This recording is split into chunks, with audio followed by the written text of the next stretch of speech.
ठाकरे बंधूंच्या एकत्र येण्यावरनं सत्ताधाऱ्यांनी निशाणा साधलाय। सत्तेसाठी भांडले आणि सत्तेसाठीच एकत्र आले असा टोला चंद्रशेखर बावनकुळे यांनी लगावलाय।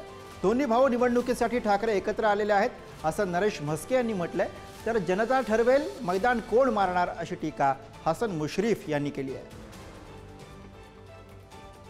उद्धवजी राजसाहेबांना आमच्या शुभेच्छा आहे।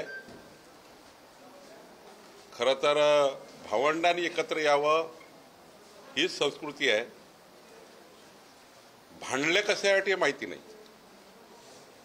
सत्तेकरताच भांडण झालं, सत्तेच्या सारी पाठाकरता जे भांडण झालं आणि आता सत्तेकरता पुन्हा एकत्र येत आहे। तर मराठीच्या मुद्द्यावर खरं तर आज जे बोलले उद्धवजी,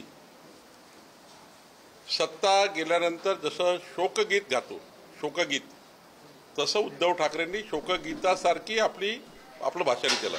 केवळ निवडणुकांकरता हा मुद्दा घेतलेला आहे, स्वतः त्यांनी कबूल केलेला आहे त्यांच्या भाषणामध्ये। आता माझं ध्येय निवडणुका आहेत, नुसत्या मुंबईच्याच नाही, येणाऱ्या पुढच्या महाराष्ट्राच्या पण आहेत, स्वतः त्यांनी आज कबूल केलेलं आहे। एकत्र यायला कोणी अडवलंय का?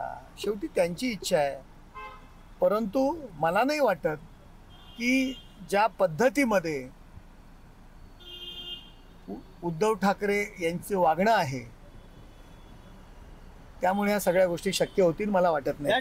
तापवणं, मराठी माणसांना भडकवणं हा एकमेव मुद्दा आजच्या उद्धव ठाकरे यांच्या भाषणात होता। आता तो मेळावा काय झाला हे आपण सगळ्यांनी बघितलेला आहे।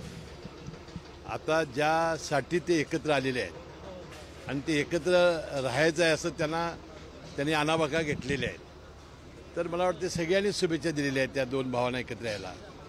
शेवटी जनता ठरवणार आहे की हे मैदान कोण मारणार आहे, आणि आम्हाला विश्वास आहे की हे मैदान युती मारणार आहे।